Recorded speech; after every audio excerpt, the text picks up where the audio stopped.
I did decide to commit suicide, and I hiked deep into the woods to do that, and because I didn't want anybody to have to find me. So you went to the woods with the hunting knife to, Yeah, I went camping for a few days to make a yeah. decision. And so were you about to try and do it when that white light came? I was in mid-thrust, So you're about to and thrust the knife into your heart or something like that? well, I had it just off to my right, and I just swung it as hard as I could, and towards and in towards my heart. Yeah, in the middle of committing suicide, and I was attempting, big hunting knife towards my heart, full speed. All of a sudden, I dissolved in this white ball of light, and I hadn't. This was not a concept that I was familiar with at all. Welcome to the podcast that guides men to demystify and develop their intuition. I'm your host, Doug Beitz. Let's dig into the science and expand your horizons. My guest today, Dr. Ron Stotts, is a transformational executive coach who helps high-achieving leaders evolve beyond success into fulfillment, conscious leadership, and legacy. A US rowing champion, Marine Corps veteran, corporate executive, and spiritual guide, Ron draws on 5 decades of transformational work to help leaders heal their past, rewire their brains, and step into their highest potential.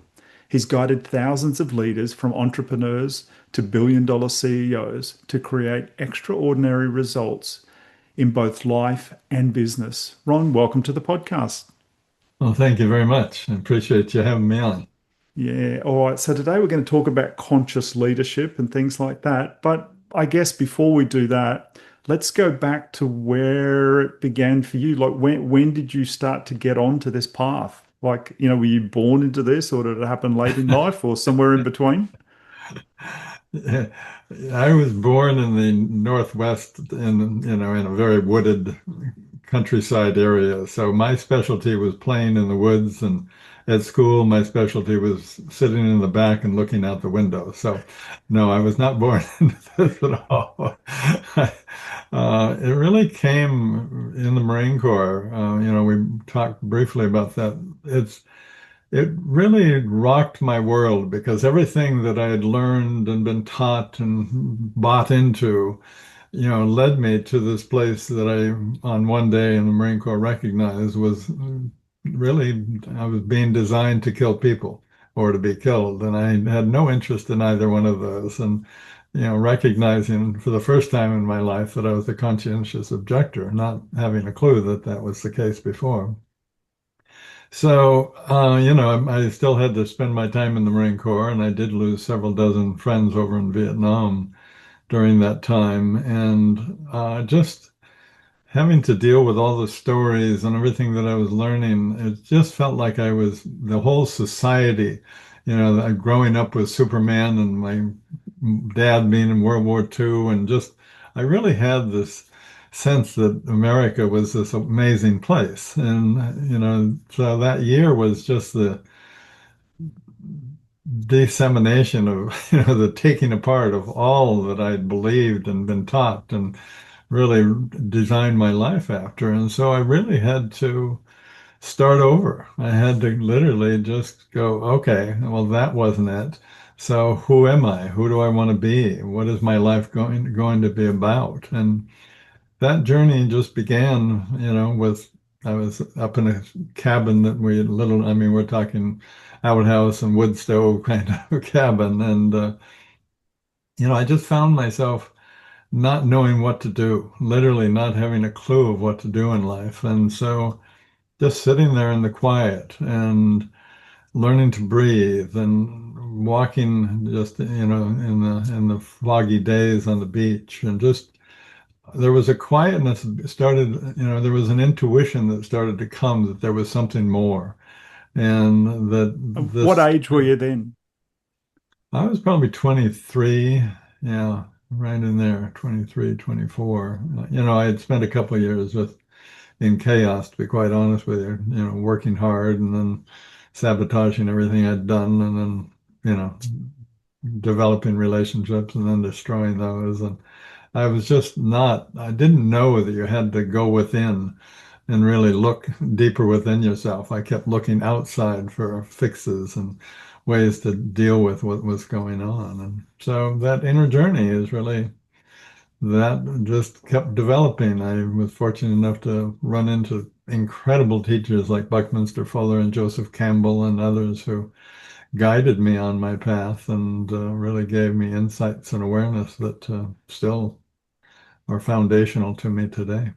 Yeah. So when you say they led, guided you, like personally or through their work, or like, did you actually meet them? Um, oh yeah, no, we were very close. Oh, Yeah. wow. Okay. Yeah, Wow. no, I'm talking about walking in Big Sur with Joseph and having him Wow. share the inner cave story that then you have to go into that cave you fear to enter to find the treasure that you seek. You know, that no, Yeah. both of them, it was separate, but both of them were fascinated by my interest and capabilities in meditation. And so that's what they were benefiting from. And of course, then I was benefiting from everything else in relationship to Yeah. that. So Yeah. no, they were very close, wonderful relationships. Yeah. And And so what were they seeking from you within light in the light of meditation? Like, Well, I was very good at quieting my mind. And Bucky was fascinated by that because he recognized he would kind of, I was on a stage with him. There was a few hundred business people in front of us, and I was just helping him with the little geodesic dome things and whatever he's talking about. And he was talking, and all of a sudden he stopped and he looked up, and he was 87 and I was 27. So, it didn't take long for me to get a little, shouldn't we be doing something here? You know?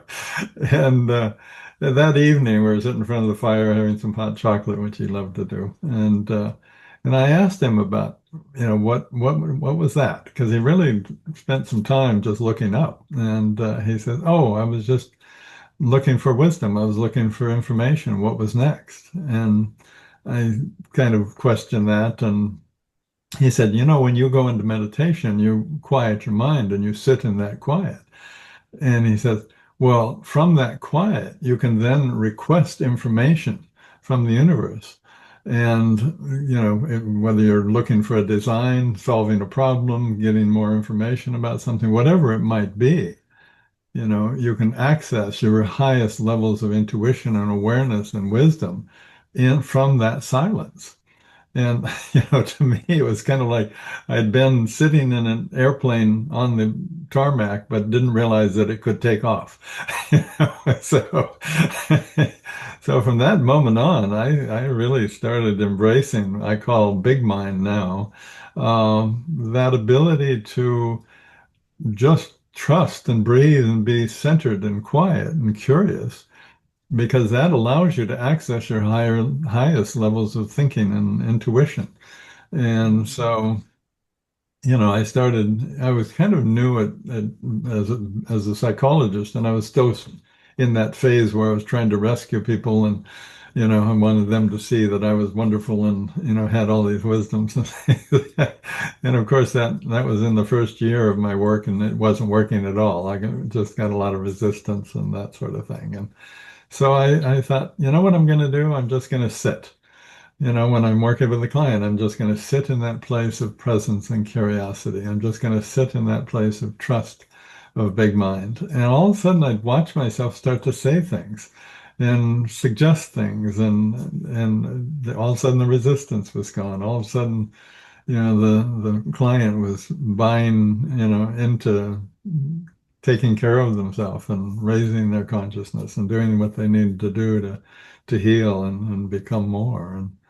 And I had a hobby, it was a hobby that I made a lot of money on, but to be honest with you, but I really was always fascinated with Japanese gardens because everything in them is meaningful and everything stands and suggestive for something. And so I was working with a client, a high-level corporate client in San Francisco, and he found out that I designed Japanese gardens, and so he wanted me to create one, bigger, better, $1 million Japanese garden.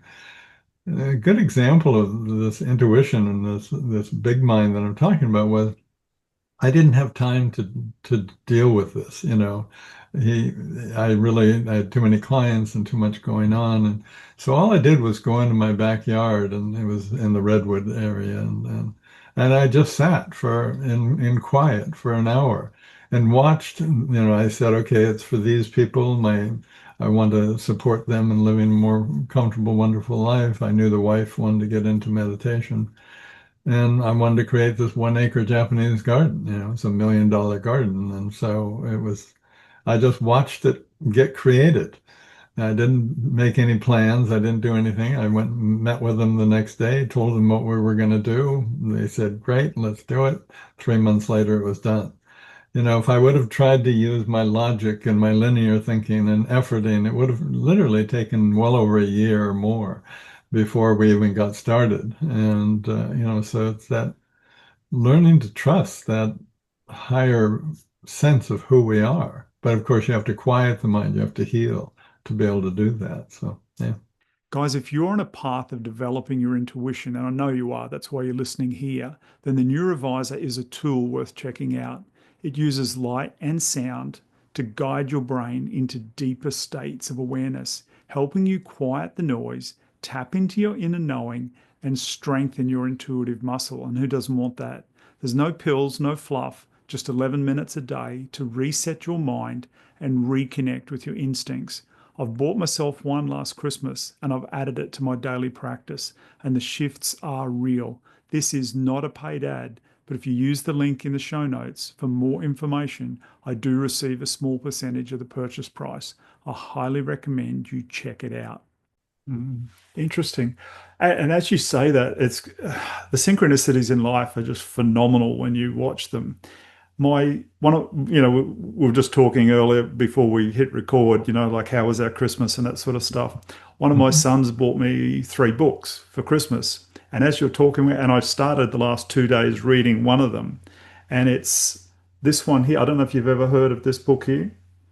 What is it? I Michael can't read. Singer, The Surrender Uh-huh. Experiment. Oh, yeah. Have you heard of that one at all?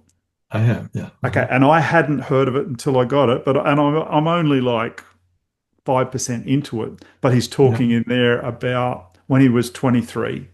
He Hmm. all of a sudden he was visiting and he was talking with his brother-in-law, and it's just things changed in his mind, and all of a sudden he was a separate person to the voices in his head, and he had this, weird, and then he's starting to learn to how to stop these noises in his head so that he could go within. And it just reminded me so much of what you were talking about there and earlier Yeah. with Buckminster Fuller and that. And it was just like, well, and now I'm reading the book about something and now you're talking about it in depth, and you're someone who's had like great experience. You haven't just scratched the surface of it. You know, compared Yeah. to me. And my I've dove quite deeply into Yeah, it. and my podcast is all about helping men develop their intuition, not Uh-huh. because I know how to do it, but it's the hunger that I have. So I'm constantly, like, I'm probably, of all the people I ever talk to, I'm probably the least intuitive person in the room always.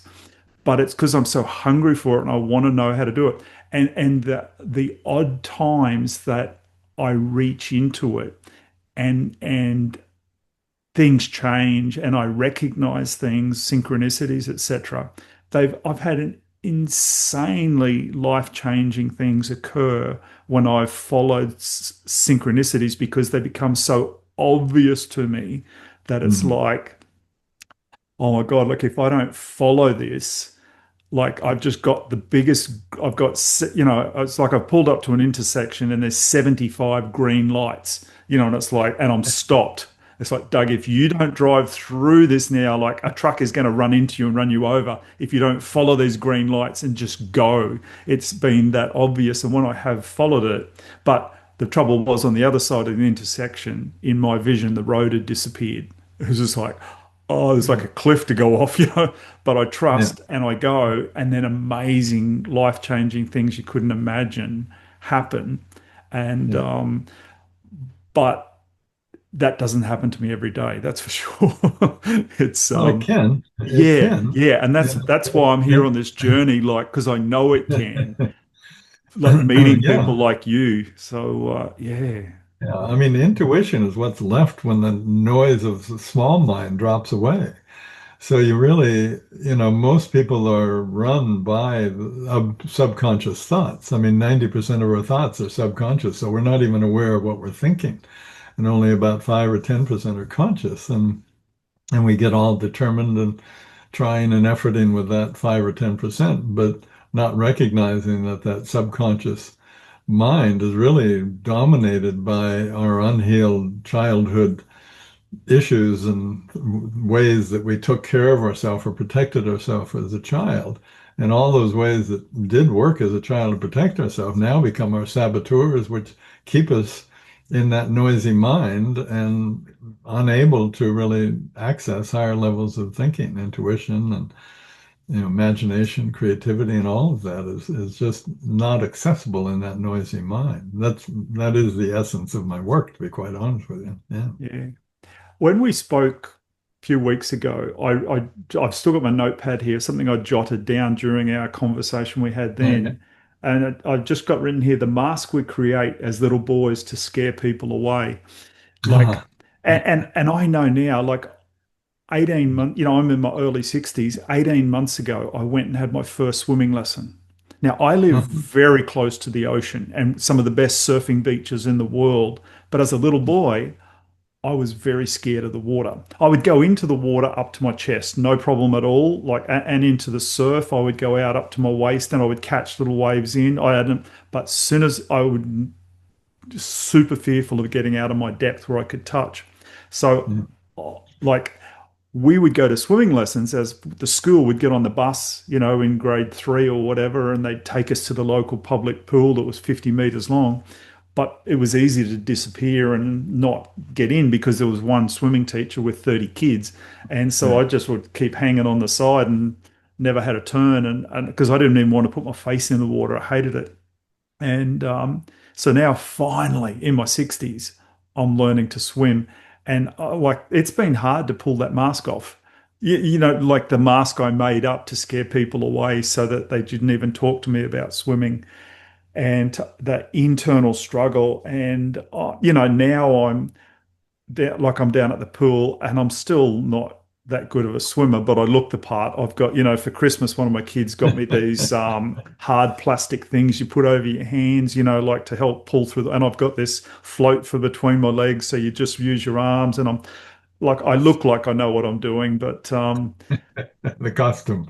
yeah, got the costume. But I can swim 500 meters now and Oh, good. yeah, Nice. and sort of do that. But there's still occasionally like little bits will get into my mind, and there's Mhm. little, I've got most of that mask on. That that's the fears that we just assimilate, like we take in as children and carry on into, for me. I'm just a little boy in a big boy's body. And it's Yeah. just bull and bluff. I used to be a professional firefighter for years. Well, like being in the military, you hang around that group of guys. And back in my day, because that was over 20 years ago, it was just a boys' club. There were no female firefighters. Right. There Yeah. are Yeah. now, but there wasn't then. And Mhm. yeah, when I look back and I think, because I was 19 when I joined there, I was very young, and just a whole heap of guys lying to each other, pretending that they were tough and full of bravado. But I went to a send off for some of the guys I worked with many years ago, like a couple of months ago, and yeah, you start to see the guys now, and as we've all aged and we're all hitting our 60s, and it's the real person's coming through on some of them. You're thinking, yeah, you're not quite as brave as you used to pretend you were. Well, what you're talking about is really control and vulnerability. And, I'd have to say 80 plus percent of the people I'm working with, they have the sense that control, everybody wants to be in control. I appreciate that. But what it's interesting for them to understand is what they do to be in control is actually putting them completely out of control. What they do to control themselves is when something emotional or uncomfortable comes up, they stop breathing. Well, that cuts off your higher level of thinking. That puts your body in fight or flight. That puts your body in, maybe freeze. And so it really shuts your whole nervous system down.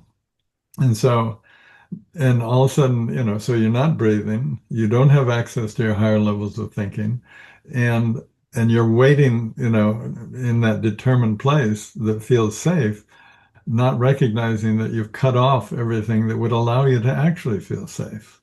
And so when they begin to remodel, when they begin to learn to breathe and trust and look into issues rather than stop breathing, as they breathe into them and from that place of curiosity and healing, begin to heal and transform that. That, of course, quiets the mind. But it's always fun for me to watch them get into that place where they're willing to be vulnerable, because then they begin to recognize that some of their greatest strengths lie within that vulnerability. That's where, oh, this is, I get to be me. I'm By learning to love and accept myself, I'm not always trying to impress or you know, worry about what others are thinking or doing or anything like that. I can just be me, and in that being me, I can actually look deeper and see, well, what do I need? When a feeling comes up, I can breathe and from a place of curiosity, look at, well, what am I actually feeling? Well, what's the source of that? Well, what do I need to do to heal that? What you're talking about is reparenting that little boy inside so that, of course he's afraid, and he brilliantly did a lot of things to protect himself. But what he really wants and needs is that unconditional love, same thing he wanted then. And the only person he's going to be able to trust and get that from is yourself, the adult Mm. you. And he trusts that you've become that perfect parent that he needs so that he can heal. Does that make sense? Oh, So, absolutely. yeah. Yeah. So, the opportunity of life is that every time we're frightened, every time we're angry, every time we're feeling anything, anytime there's, question of self, anytime there's an issue like fear of water, and that's in the fear of depth over our heads, it's really just recognizing, oh, well, let me breathe. Let me, from a place of curiosity, go in and see what that little boy needs. Let's explore what that issue is. And that becomes your relationship with that inner child. And you end up literally reparenting him.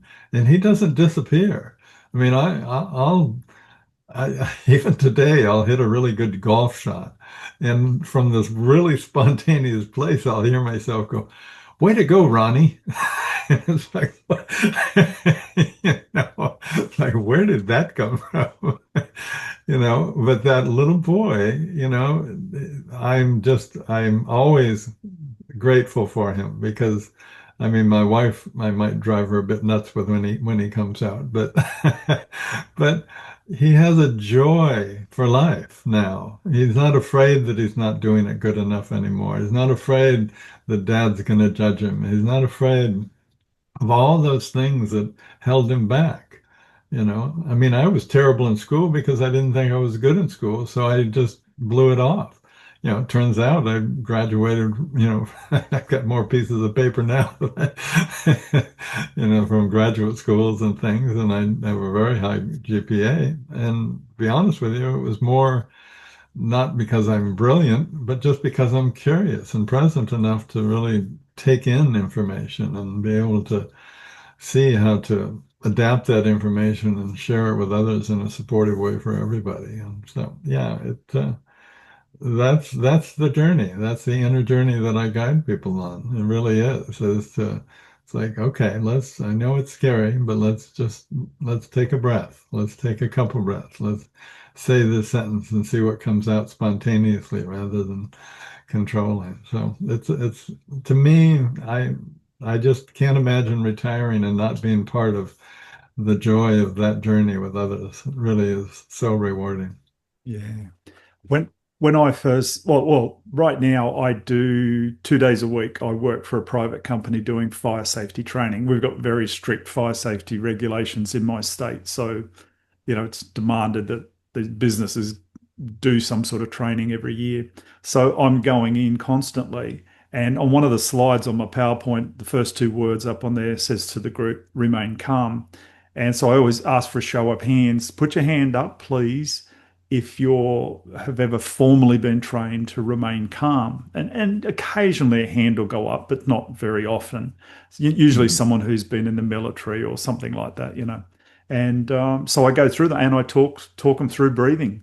And I go, Oh, the whole good. thing. And I'm thinking, and I say to them, 40 odd years ago when I joined the fire service, they never discussed those two words ever. Like they just taught us a lot of stuff, like a huge amount of stuff, like theory and practical, but never talked about remaining calm. And I'm thinking, God, if they'd talked to us about breathing, because none of them knew how. Like my two recruit instructors were sort of nervousy kind of guys who weren't that calm. And, Mm. it wasn't a good start. And people see firefighters and they think, like, they've arrived. This is great. I mean, it's Yeah. Keystone Cops back there. Like there's very few crews that turn up that all know this. They've got their stuff together and really know what's going on. We run in when everyone runs out, yeah, and we do. But sometimes we're shit scared walking in there. My first fire, like when I was 19, like serious, like apartment fire where it was you couldn't see your hand in front of your face. There was nothing. 4 o'clock in the morning, people reported inside there, and so you're going into 100% foreign environment where you've got no concept whether the hallway leads to the right or the left. You cannot see. You're feeling everything, and you've got the Yeah. breathing apparatus on, and so your buddy, you're trying to communicate is almost impossible with all the breathing, exhaling noises of and that sort of stuff, and it's freaky. And yeah, we're breathing, but every time we breathe, it makes this ridiculous noise when we exhale Yeah. to that you can't hear your buddy or you can't, but so yeah, breathing in those environments to learn just to slow it down and take deep, full exhales would make a lot of difference. So yeah, And that's difficult to do with a dysregulated nervous system. A regulated nervous system is when you got control over it. You can monitor. Dysregulated, your body nervous system is either stuck on, you're overreactive, or off, where you're just shut down. And so you've got to. It all comes back. All of us, literally. I don't think there's a person on the planet that shouldn't do that inner work and really reconnect with that inner child. And really, that's how you access the truth of who you are, your capabilities to create and to even see what you want in life and to be able to create that life comes from that inner acceptance, that wholeness, that authenticity that comes with that reconnection yeah. within of yourself. Yeah. Yeah, I just thought of a funny thing then. Two of the old school officers who I worked with, who were very calm at big emergency incidents, they were so old school. On the way to the fire, they would pull out their pack of tobacco and they would start rolling a cigarette by hand. Like the old guys where they'd bring the paper out, stick it to their lip. They were rolling the tobacco and they're putting it in. And so on the way to the job, and I'm thinking now, both of them, and they were always calm and they kept everybody calm. They were smoking. So when they're smoking, they're breathing in a controlled manner. And I've just thought of that right now. It wasn't the tobacco thing. It was like they were the only ones regulating and controlling their breathing because they didn't want to breathe in too much. They didn't want to hold their breath or their cigarette would go out. So they were regulating their breathing and they turned up and they were calm.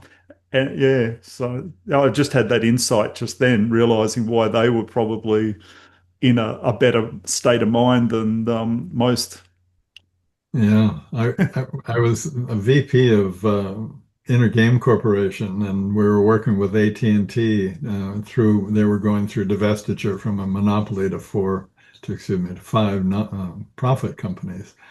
And I was touring the US and meeting with all the heads and leaders. And we were also developing programs for the tech people and stuff. And I'd be in front of these groups, and everybody smoked everywhere back then, you know. And I would notice when I started getting into more sensitive, difficult, challenging areas, all of a sudden everybody would start smoking. And that's when I put that together. I realized, oh, smoking is their way of taking a breath in. And I started talking to them about that. And it really, it was like, wow, that's exactly what I'm doing. And so they started, well, I started learning to breathe. Yeah. So I didn't get on their case about, well, smoking is bad for you, da, da, da, da. What I said is breathing is good for you, and you can do that anytime. And it Yeah, changed their life. It was yeah. good. Yeah, well, my dad started smoking at 12 and he died of lung cancer at 92. So he had 80 Mhm. years of smoking. So it affects different people in different ways. It does. But It does, yeah, definitely. yeah, interesting. So it's funny that the different insights you get at different stages. And Yeah. I've never smoked, and I think back in those days, I think maybe if I did smoke, and and so these guys they slowed things down too because they didn't just pull out a pre-made cigarette. They started rolling a cigarette because they were the officer, and so they were sitting in the front passenger seat, so they weren't Yeah. driving the truck, so they had time to roll this smoke on the way, like, and it was a ritual, they Yeah. were doing their thing. That's They exactly right. because they also knew once they got to the job, that was it. They couldn't smoke for hours, or so they were getting their one last fix in and They'd be controlling getting and enough smoke there. yeah, yeah. And the funny thing, when I joined, like 40 odd years ago, everyone, there'd be 10 of us in the lunchroom, and the other nine guys would all be smoking while we're having coffee or lunch because you Mhm. could smoke in the room back then. But they said to us too, before I joined, the old school chief, if you were at a big fire and you were going to be there for like 5 or 6 hours, he Yeah. relieved the guys in order of priority. Of the smokers got relieved first so they could go and have a smoke. If you weren't a Yeah. smoker, you had to work twice as long. You got hardly ever got a break. Yeah. You yeah. So some of the guys said we took up smoking so that we would get a break. Yeah. The Marine Corps was like that. If you smoked, you got a break. If you didn't, you didn't get a break. So I learned to hold a cigarette pretty well. Yeah, I didn't yeah, smoke it, but I would light it and hold it and yeah. Look the part. yeah, Yeah, yeah, yeah. Interesting. Yeah, it's given me a whole different thing to think about now in the future about smoking without actually smoking. Like, what were they doing, and the control, Mhm. the ritual, Yeah. the controlled breathing, because obviously they didn't want to hold their breath or they didn't want to breathe out. Well, I think if you look at society, you look at comfort zones that people establish for their lives, they're filled with those regulatory habits. The drinking, the smoking, so much of what they do is about regulating their energy so that they can live in the world in a way that works for them. And sometimes those ways kill them, but Yeah, they at least establish systems that support them in the temporary way. So, yeah. yeah, yeah. Very much. Yeah. No, I've got some older relatives who do consume what for me would be like a lot of alcohol, but Mhm. they do it in a ritualistic, controlled way that they behave themselves. They don't ever cause problems. And they go to the doctor now and they're in their 80s and they still get a very good report. Mhm. They have blood tests and everything and they're healthy and they don't take tablets. And it's just like, I thought all the things said that you should be shot by now, because Yeah. I've known Mhm. you nearly most of my life and you've been drinking a really long time and you drink a Yeah. real lot and everything's still okay. But yeah, it's in this little control, But it's their but comfort they're zone. Yeah, but it is a cost. There's a high cost because they're staying in that comfort zone and never Yeah. really knowing what they're capable of. They're never accessing that intuition and wisdom and levels of knowing what they're here for and what they truly want in life. That's a high cost. It really is. I mean, when you heal that inner child and begin, it's like a veil disappears, and all of a sudden you recognize what you really want in life. What is my highest intention? And that even evolves into what's my highest aspiration? What would I have to, who do I need to become to accomplish that? And that's where you can live from gratitude. That's where you live from really passion. If you really want to live from a sense with a sense of passion in your life, you have to let go of all that fear and step into that place of self-acceptance, love, and confidence, because then you have this deeper purpose that moves you through life. And it's kind of like being a boater. It's kind of like having a very clear compass heading. It doesn't matter what's happening around you if the fog comes in or anything. You know where you're going. And so there's just you've got better relationships. Everything's with more ease. Your leadership becomes more present based instead of control based. Success stops costing you that peace because that success is coming from really that place of centeredness and curiosity that allows you to all aspects of your life are in alignment and supportive of one another. And that's just a whole different experience. Yeah. Do you think that we came here to maybe remember who we really are? Do you think that's part of being a human? Yeah. I don't know whether it has to be that way, but all these things, reactions that we had back when we were running from lions and tigers in the savannah or the jungles and that type of thing, those helped develop our mind. They really trained us to become who we are. But now we're running away from lions on the tundra, and they're really only imaginations in our mind that aren't going to happen anyway. Their fear is that, well, what if, and all of that sort of thing going on. And so it's time for us, quite literally, it's time for us to continue to and truly evolve our mental capability into accessing to become stable emotionally, to really become present and curious. I'll be honest with you, at this state of my life, I don't have to do anything other than breathe and be curious. Because if I'm breathing and curious, then it doesn't matter what's coming into my life, what circumstances come out, what a client's saying, what I might be dealing with in life. I always have access to the information and the guidance in the sense of what's best. My intuition is right on key at all times.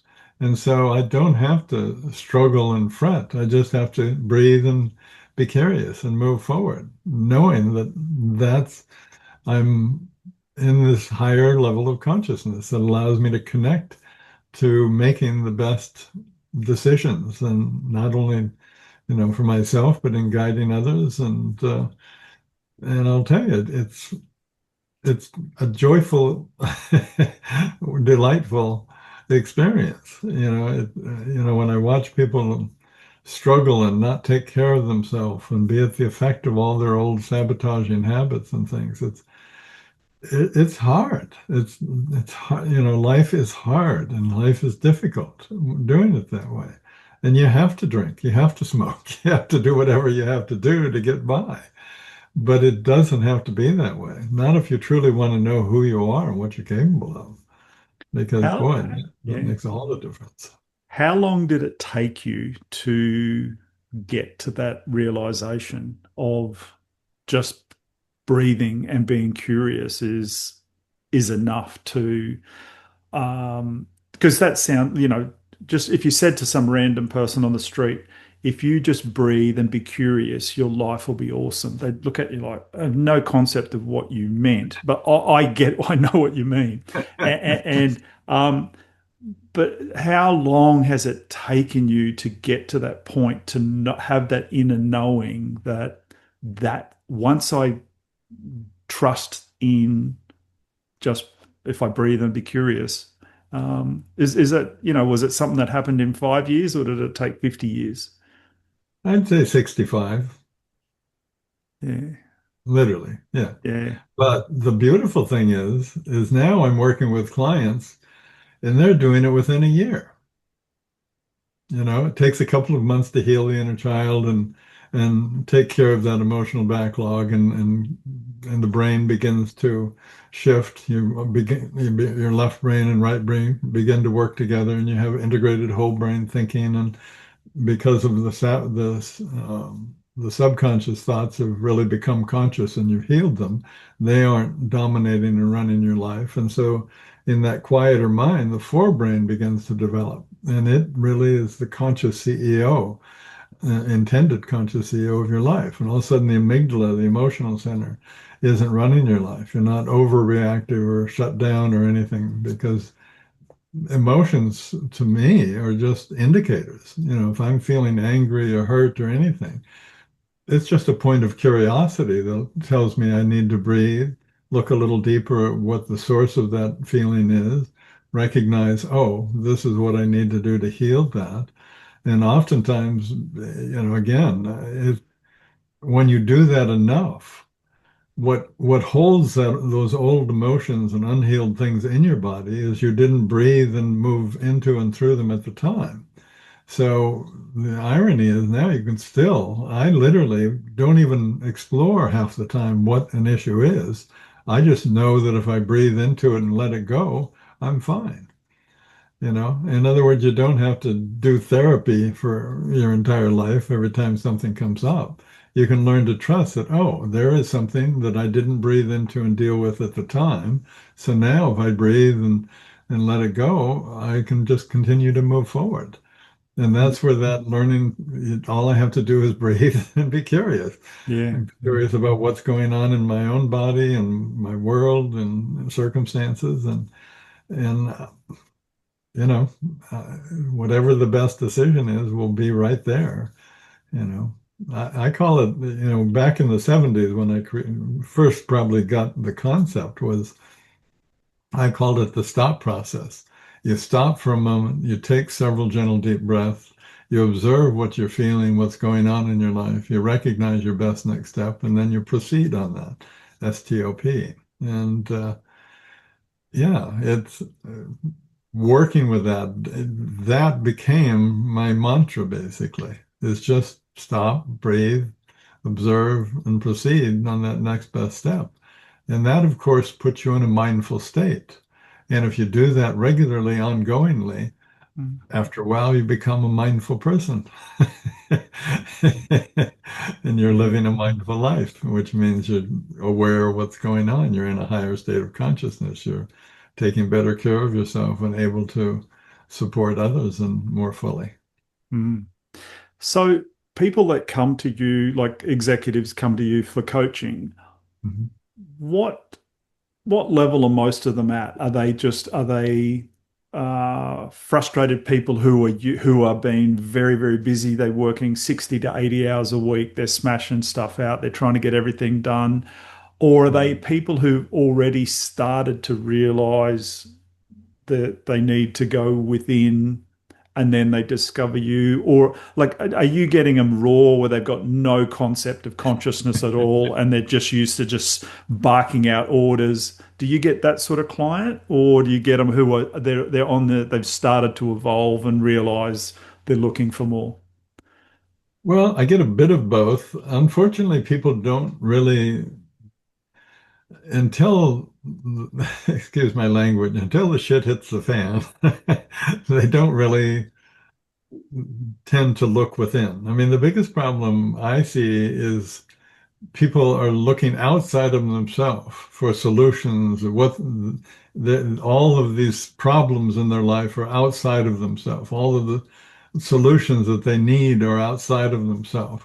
And when they start to work with me, even on the discovery call, they begin to go, oh, this isn't an outside issue. This is an inside thing. This has been going on in my entire life. And so those outer problems and solutions that I'm looking for are just really symptomatic quick fixes that don't really take care of the problem. And so they get curious in that moment. They learn to breathe in that moment. They learn to go, oh, I need to go on an inner journey. And one of my mentors, Joseph Campbell, he talks about that hero's journey, the heroine's journey, and that's really what it is. You have to step outside of your comfort zone. You have to find somebody who will guide you through that, because I don't think we can do it alone. I really don't.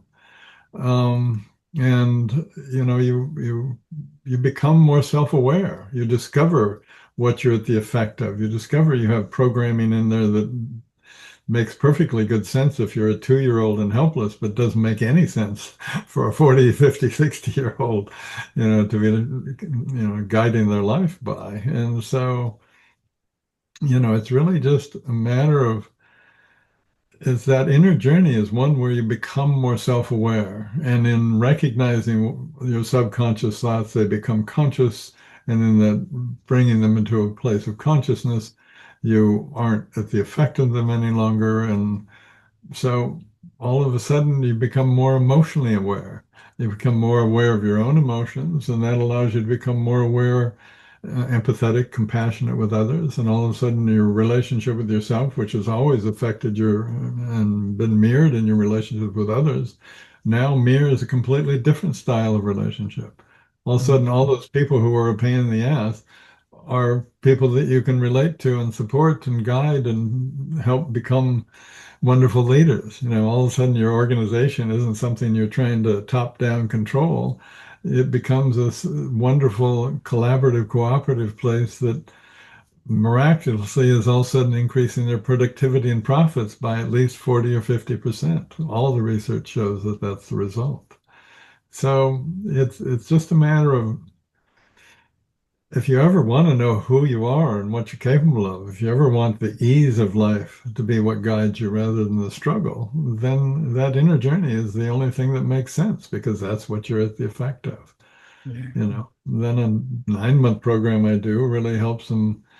It's all about neurologically rewiring your brain so that you integrate all of this awareness into your life. And by the end of that, many are starting to access big mind. They're really learning to quiet themselves to that degree where they're accessing those higher levels of thought.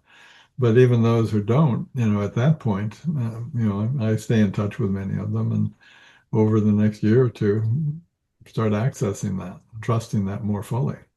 That's a Mm. very vulnerable place. You were talking about that when you're standing in the ocean and you really have to stop thought to access big mind. And that's scary, because most of my clients, that's how they got love and acceptance growing up, was by being smart. That's how they got into the right schools. That's how they got the right jobs. And they trust that logical left brain, never realizing that, oh, all of a sudden now that glass ceiling that I'm really, bumping into is because I'm over trusting that, which is a good part. We need that part, but we need to have that more emotionally aware, bigger picture concept of the right brain and the full integrated whole brain capabilities of whole brain thinking, and then graduate into that big mind so that you can really shift everything, to a much higher level. Mm. Yeah, it's funny. Well, and when you were just talking about there, like going out in the water, just to throw another twist to my weird fears, I'm actually a scuba instructor. So, so I love being under the water. I Mhm. just don't like being on the surface in that realm between. Like I'm happy to be in the water where I can stand, but if I've got to be in water I can't stand in, I want the safety. Like I want the mask, I want the Yeah, regulator hooked to the tank, I and then want I'm the down there for growth. an hour, and I'm and we used to own like a scuba resort in the Pacific, like on a little tiny island, and so I've Yeah. done a couple of thousand dives, and I'm like. I'm so calm and comfortable down there. It's awesome. I was a nervous scuba diver learning when I was learning. It was very challenging, but then just started doing it and get down there and be serene. And probably my fifth dive, just through circumstances, was a night dive where you're going down into like just black as black. But my firefighter training was fine with that because I was used, when we'd been there a couple of weeks, they put these black masks on us, so we couldn't see anything. We had to feel our way around. So I got used to the dark pretty quick and feeling your way around. So to go on a night dive and you just have this narrow beam that, and and underwater lights back, particularly all those years ago when I first did it, they were Mm. nothing like the LED lights they've got now. Right. Yeah. Yeah. But they were very, very narrow focused, and you just go down and yeah, and I just had a wonderful time. And a Yeah. lot of people couldn't believe it. You're like, you're scared of the water up top there, but now you're down in the water at night for an hour, and you have no problem with that. And I'm like, yeah, it's fine. So Yeah. it's just different, I guess, different fears of different things, and it's It's where you feel in control and where you don't feel in control. That's yeah, really what it is, you know. yeah, But I mean, all of that is easily resolved and changes your life completely. So yeah, that's the exciting thing about it. You know, accessing big mind doesn't make life perfect, but it makes it more honest and grounded, and you feel guided in a way. I mean, I have to, it sounds a little silly, but I'm so grateful for the perfection of existence because but when you breathe and are curious, you recognize that everything coming into your life, regardless of how terrible and challenging it might seem, is really, there's a gift there. There's an opportunity to learn and grow there. And so if you're in that place of trust and gratitude, you're looking for that opportunity in whatever comes into your life, any situation, any circumstances, bigger or smaller. You're always looking for that opportunity, and it's always there. If you're still in that old model of fear and control, you're really looking for how to protect yourself, how to defend yourself, what's going to happen to you. And that, of course, that's all you see. You don't see the opportunity. I remember it was such a perfect example. I was out hiking with a couple, and they were close friends, and we were kind of going up an embankment, and she got frightened, and she says, I can't," and I just had her breathe, and I said, "Okay, take a look right in front of you, down by your feet." And what she saw was there was actually not formal stairs, but there was actually a stairway that she could all she had to do was be calm enough to see that stairway and just continue on. I mean, she just had to laugh at, how much she had shut off that intuitive, that aware ability. And, I see people do that all the time. Yeah. yeah, yeah. Shut those things off, and it's Yeah. amazing if you do start to calm into it and that sort of thing, like what you can achieve. I was just remembering something you were just talking about the lady there, and you were mentioning like you were a rowing champion. Mm. The Mm. most courageous person I've ever met in person, I've had on the podcast here, and it's a lady, an Aussie lady. And shortly when she turned 50, she rowed a boat from Mexico to Australia.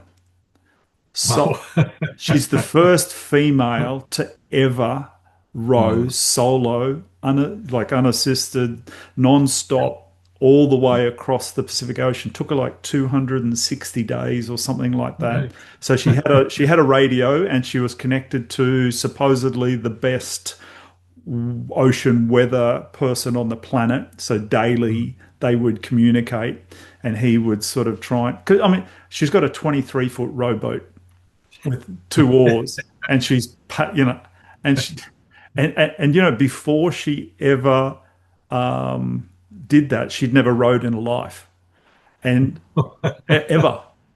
Okay. She read a book by another lady who'd rowed across the Atlantic, Uh-huh. and so to get funding to build the boat, um, Right.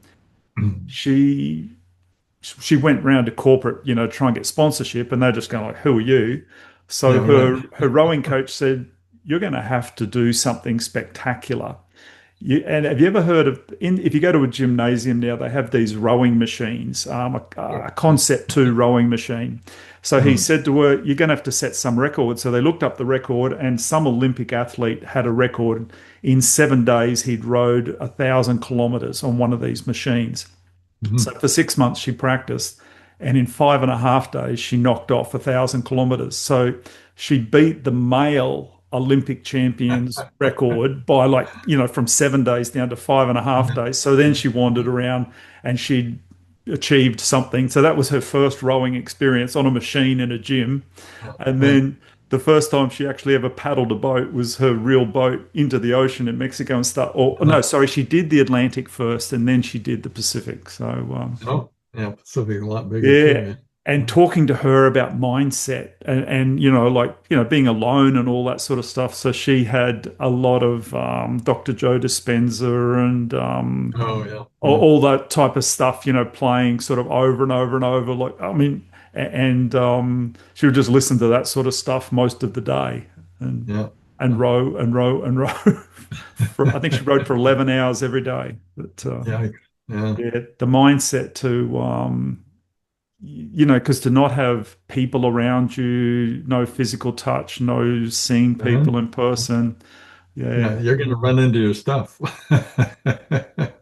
yeah, yeah. And Yeah. I think she did 68 days first across the Atlantic, and that's what she realized. It wasn't her physical ability; it was her mental. And so she did some serious work before the next adventure on Yeah. her thoughts and Yeah. You don't want things. demons popping up in the middle of nowhere. No, no, not at all. So yeah, particularly out there, I mean, they had to test the boat before she left, whether it would roll when it rolled in, whether it would come back upright and everything, and all those sort of. And so she would be in the boat while they were tipping it upside down, just in the harbour, and then doing all Yeah. that sort of stuff, being ready for it. But yeah, she managed to dodge all those bullets, fortunately through Mhm. her weatherman, he was able to try and angle her different ways away from Yeah. hurricanes and things. So yeah, There's still a yeah, lot of trust there.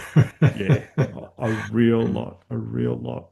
So yeah, that's yeah, interesting when you're talking about rowing and that sort of thing, and it's yeah, it's amazing for someone to not have a rowing background. So it just shows Yeah. you that what we're capable of. Yeah, I mean, I had rowed all my life, so I mean, I literally, was 18 and didn't even know they had rowing in school, Yeah, And so when I went out, it was kind of like a no-brainer that I had been yeah, rowing against my cousin or neighbors up at the summer cabin, literally as long as I could remember. So yeah. yeah, yeah. Yeah. So did you pursue that after, like, was that a high school thing you did, the rowing, or was after that as well? No, it was college, and then I went Right. in the Marine Corps. I taught sailing at the rowing center, and I would have gotten into it more, but I was getting so involved in I had a master's degree in English, and I was quite successful at creating learning programs and little programs that helped kids who had learning challenges, and so um, everybody started asking me, well, what are you doing? How do you do this? And be honest with you, it was all intuitive because I had been a terrible, I'd learned to learn. When I got out of the Marine Corps, I had to learn to learn. And so I was just using that intuition and ability there. And so, when people were, authorities were coming in and wanting me to duplicate it for everybody else, it was like, so that's when I went back to get a PhD in psychology. And that took me into personal development and spirituality on levels that I had never experienced them before. So, yeah. Yeah. And so the theory in psychology, is that very, very helpful, or is there parts in that that are limiting, like like comparing that alongside intuition? Like, Mhm. whereas to me, intuition's limitless compared to what humans normally do.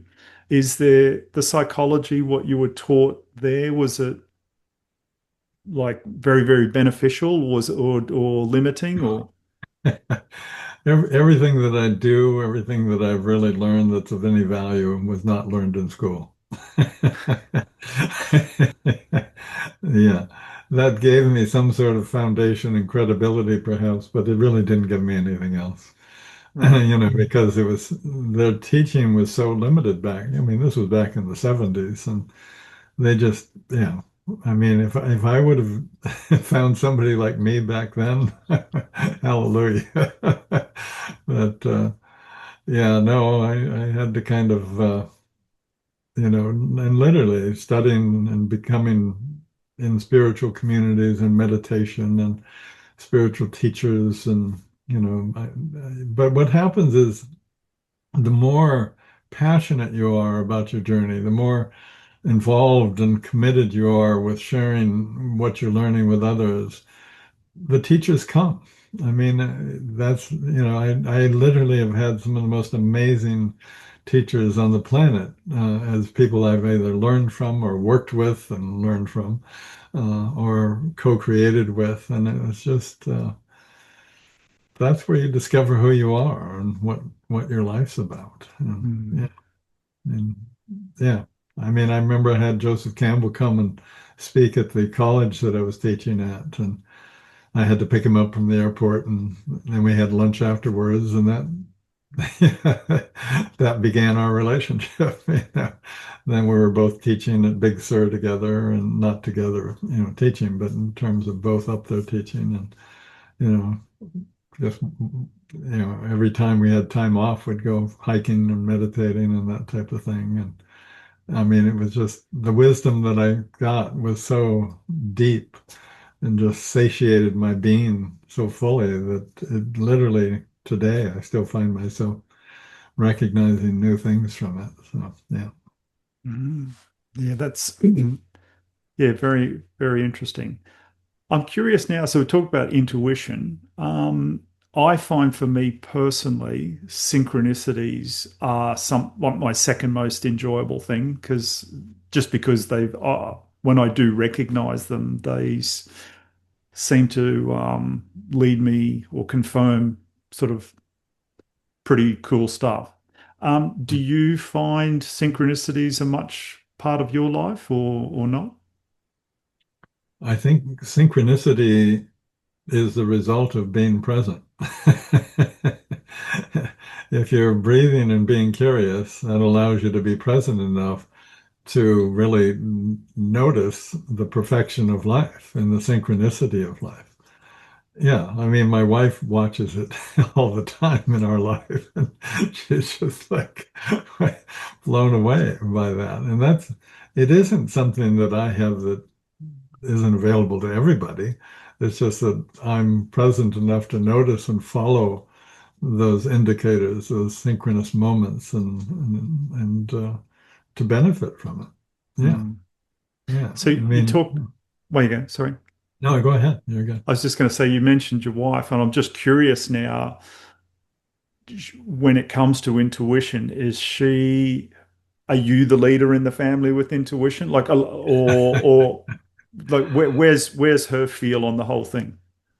I would have to say yes. She trusts it so fully. I mean, she just, if I sense that we should do something and not do something, or she just trusts it completely and goes with it because she sees the result. I mean, it was like COVID. When COVID hit, if we had purchased a property that had an old house similar to what you were talking about, and and we had just cherried it out. I mean, it was in Santa Barbara, California. It was beautiful, right by the beach, and the whole story. And it was like maybe 10, 12 years later, I just had the sense that we needed to leave. And Santa Barbara was I consider that home. I went there to college and been there most of my life. And, if we hadn't have moved, we probably would have lost everything. But since we moved and bought this place in Washington, which we've been fixing up, a month after we moved in, COVID hit, And for the next couple of years, income, of course, was dramatically shifted. And so it's just you trust life.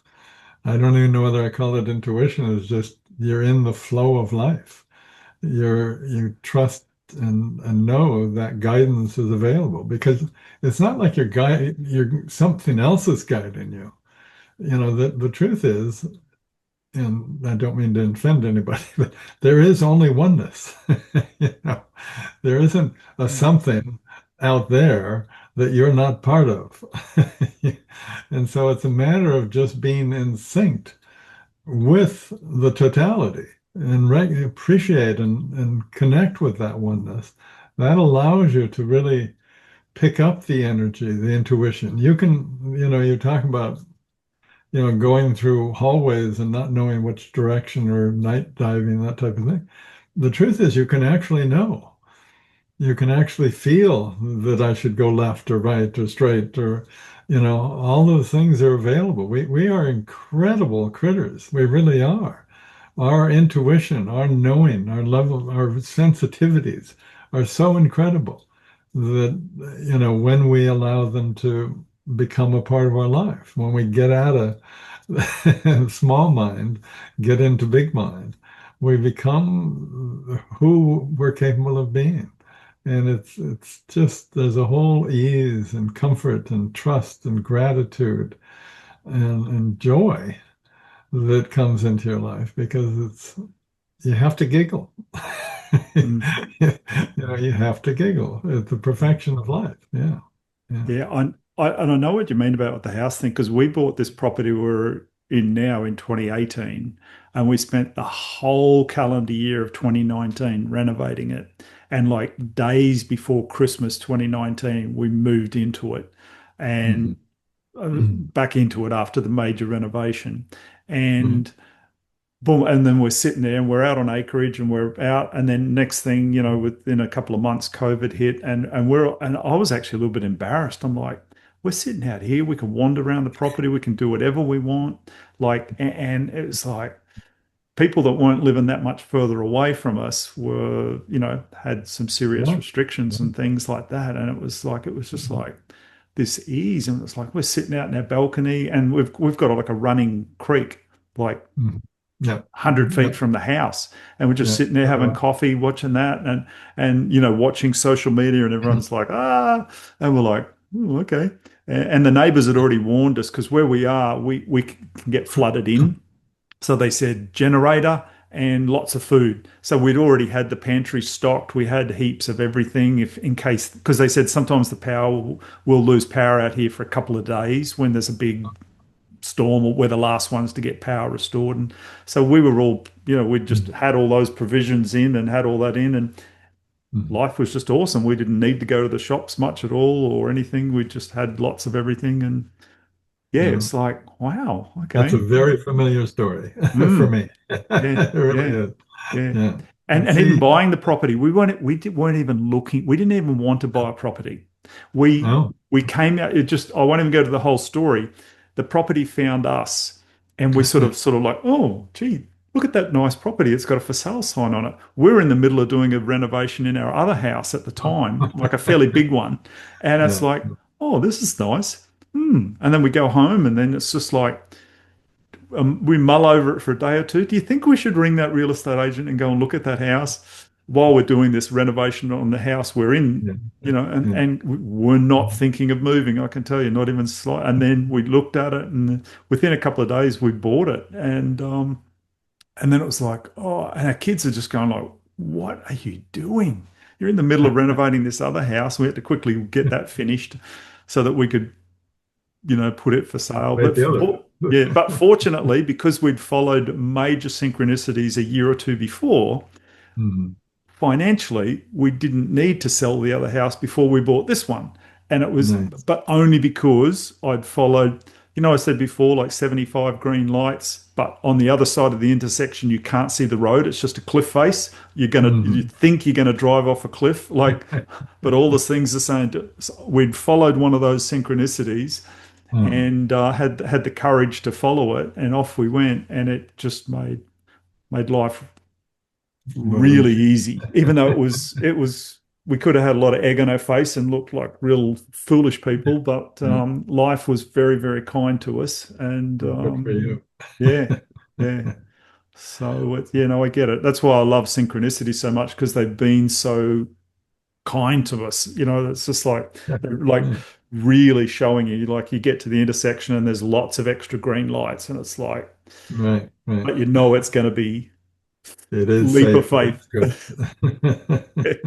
Yeah, yeah. No, yeah, and I do have some understanding, nowhere near the depth, not even close to yours, but of like the peace and the contentment it can give you with life, just knowing that it's gonna all work out all right. The sun will come up tomorrow, the world won't end, no matter what the drama seems to be that people are trying to put on you or whatever. Like it's just there's a much bigger force in charge. Um, And I would have to say, maybe, yeah, I mean, because that Marine Corps experience was so hard for me, and I literally was suicidal, chemical imbalance, just, I mean, I was a mess. And, but that happened at such a young age.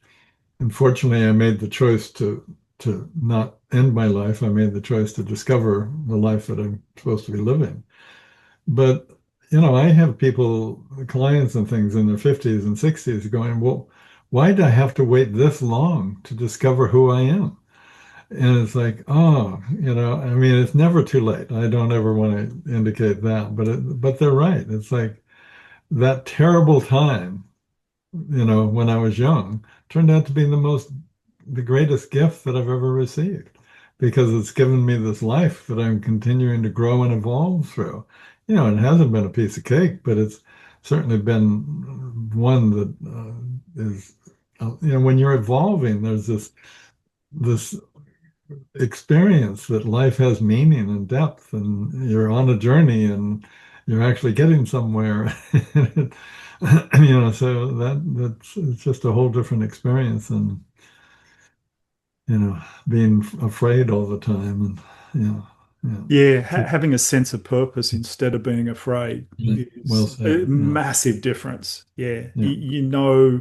like I, I've got four older siblings that are all fairly close in age, and there's a 6 year gap to me. So I was the mistake. Yeah. But my mum always told me, because she's always gone to church her whole life, and very God-fearing woman. You'd see her before bed. She'd be kneeling down beside a bed praying. She'd pray for all the kids. She'd pray for everybody. And she always told me, she said, "Yes, you weren't planned, but God told me you were born for a reason." And Uh-huh. just the Yeah. way she told me that, I always believed it. I just, Yeah. and she never told me what the reason was. And I never asked what the reason was. I just had this inner knowing that I Uh-huh. was here for a reason. Yeah. And it didn't matter what the reason was.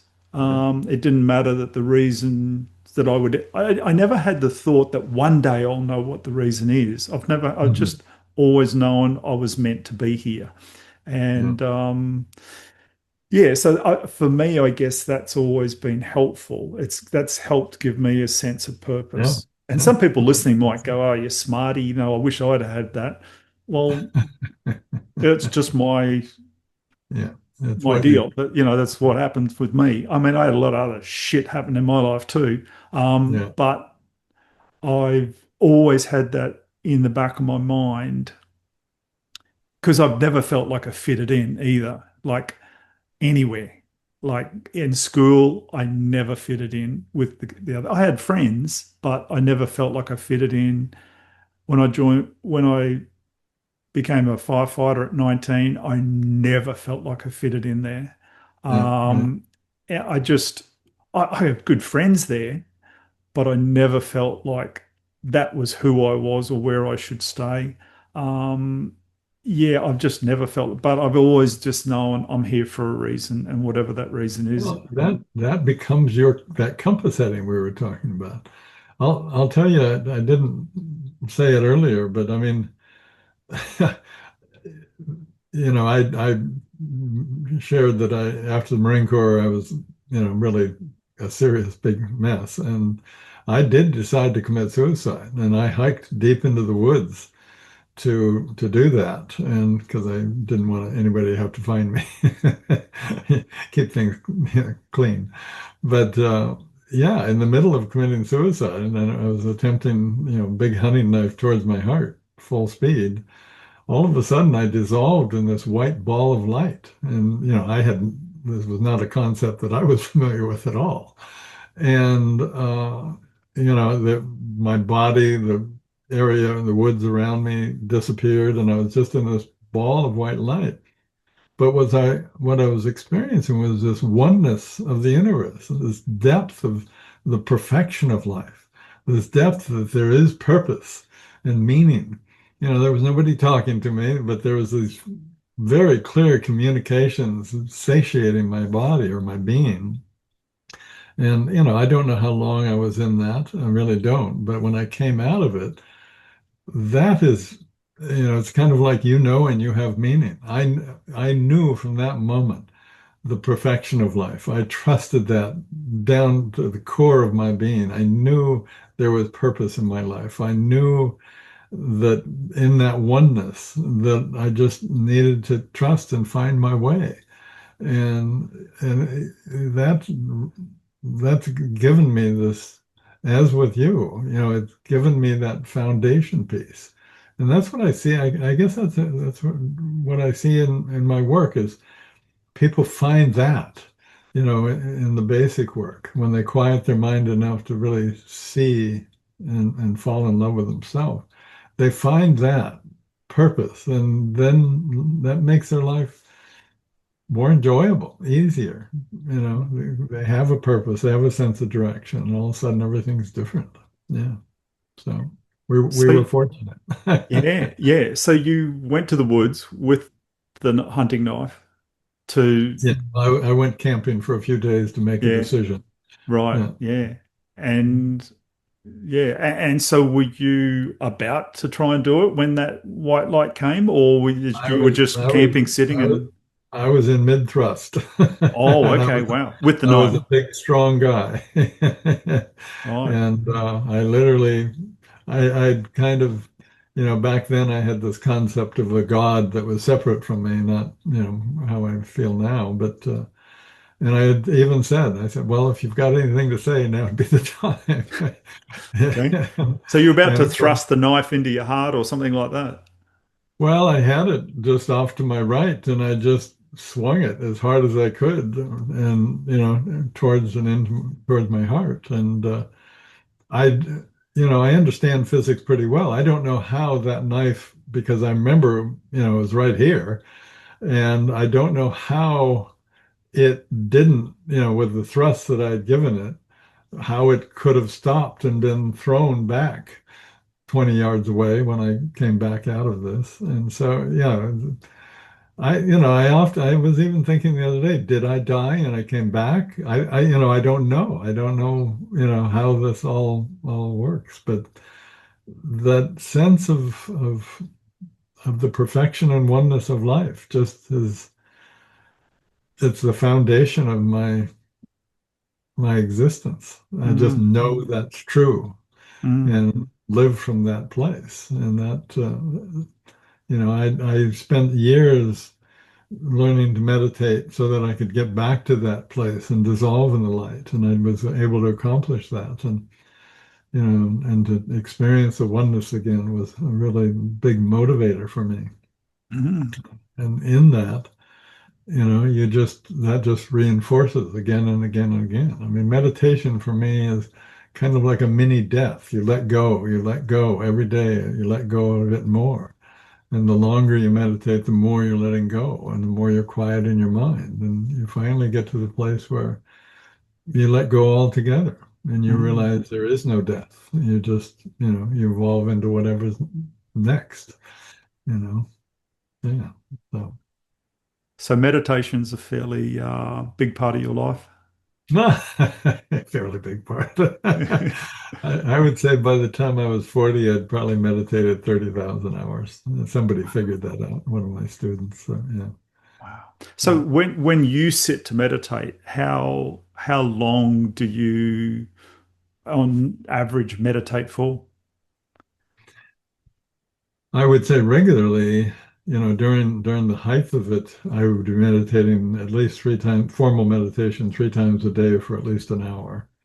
And but then I still not uncommon for me to sit for 4 or 5 hours now, maybe once a month, once every other month.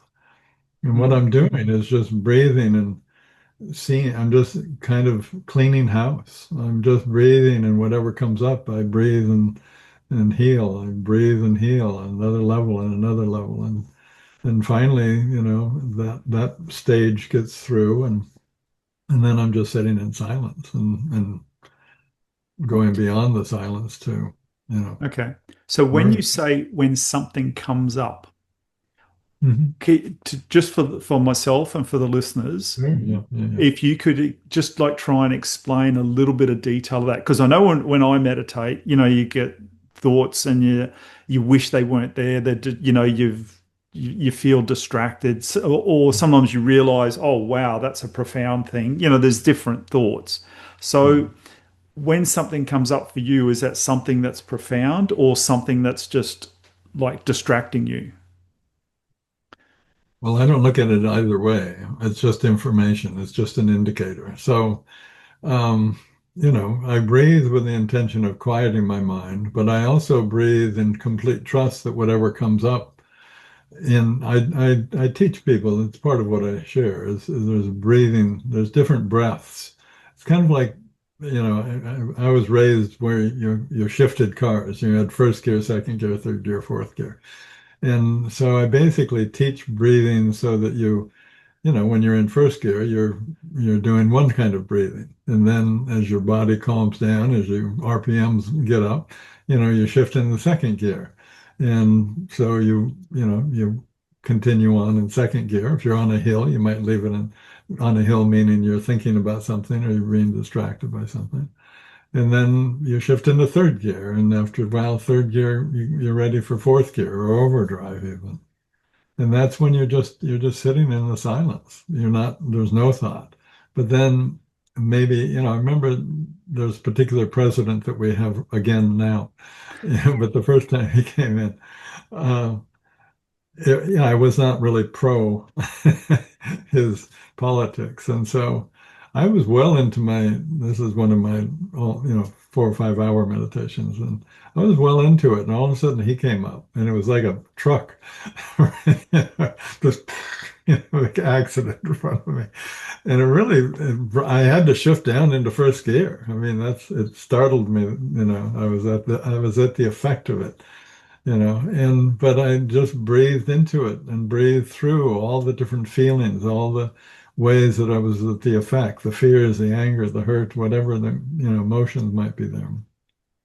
And pretty soon I was back in third gear and that distraction was gone, and then fourth gear, and then, back into just sitting in the oneness. I mean, you literally can dissolve in the oneness. I mean, I was a spiritual teacher for many years, and quite literally, if people were in the right state of consciousness, I would disappear on stage. Be hundreds of people in front of me, and I would disappear because thought creates reality, and if there's no thought, there's no you to manifest. And so, Wow. Wow.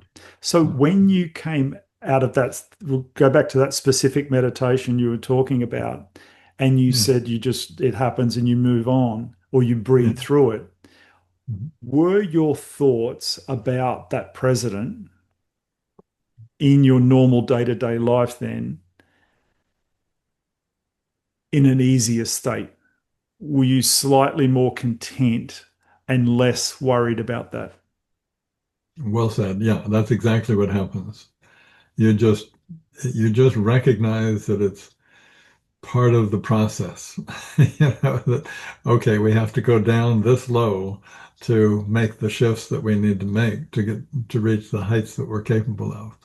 And there's an acceptance, there's a recognition. It's just like when there's challenging times in your life, you know that if you breathe and heal, that those can become beneficial times. And so, you know, that's kind of where I live now is I watch people struggle over this and want to fight it and everything else. And I just I say surrender to it. That doesn't mean support it. It doesn't mean, you know, vote him in again or something. It means, you know, become more conscious. Life is all about becoming more conscious. That determines how you see, how you experience, how you respond to what comes into your life is your level of consciousness. So it makes sense to me that the only thing that's important to pay attention to is what level of consciousness I'm in. So if there's anything in my existence that's going to lower my consciousness, I need to learn to breathe into and not be at the effect of that. Because then I'm able to access my higher levels of thinking, my intuition, all of those things that allow me to really see how to create a more conscious and caring world by creating better leaders who create better leaders, who create better families and that type of thing.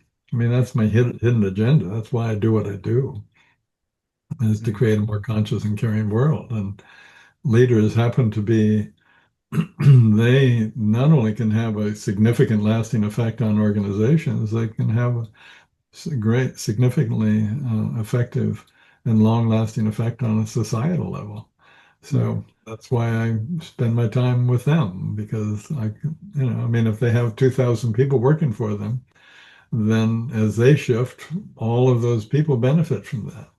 And I see it, Absolutely. and it's you know, it's really a treat, you know, to watch that. It's part of the reason I do what I do too, Ron, because like I said, I've got a lot of fears and I've worked with some men through the years, particularly when I was in the fire service, not a lot of them, but some of them that I was afraid of. They were assholes. And they didn't just pick on me, they picked on everybody. I mean, Yeah. not every, they picked on most people. Some people they couldn't pick on because not because those people were bigger bullies, they weren't. Those people had their stuff together and they couldn't pick on them. But I started to realize that if men would tap into their intuition, and if they could just do that, use their intuition and on average make one better decision a day, every day of Mm, their life, they would become a better person because they'd start to feel better about themselves mm, and they wouldn't be an asshole anymore because they would start to heal their inner child. They would yeah. start to realize why they were angry, why they had this bravado and had to Yeah. try and pull people down. They would start to realize that was just a facade and that would fall away very quickly. The Very mask quick. would come away and then I realized if men started to become like that, I wouldn't need to be afraid of them as often because there would be far fewer of them and it would make my life easier. Yeah. And amongst other things. And so as a bit of a, like a selfish thing, I'm out, as a selfish thing, I'm trying to help men become better men so that they'll be nicer to me. The truth is, once you heal, you become more confident and authentic, and those people won't bother you. That's right. They won't even attempt to bother you because you have people always tell me, Ron, you have these great boundaries. I'm completely unaware that I have any boundaries at all.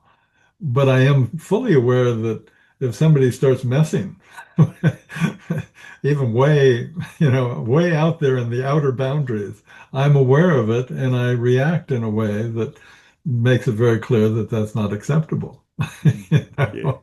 And Yeah. so, yeah, it's really, I mean, I've got a guy coming from Australia in a couple of weeks and he's, you know, young male sort of guy, you know, from German descent, and you know, but he's on this journey of learning to be kind, to become a better parent, to become a better spouse, to become a better person, and it's just it's so you know to watch this guy because he's successful and he's I know he's just going to impact a tremendous number of people.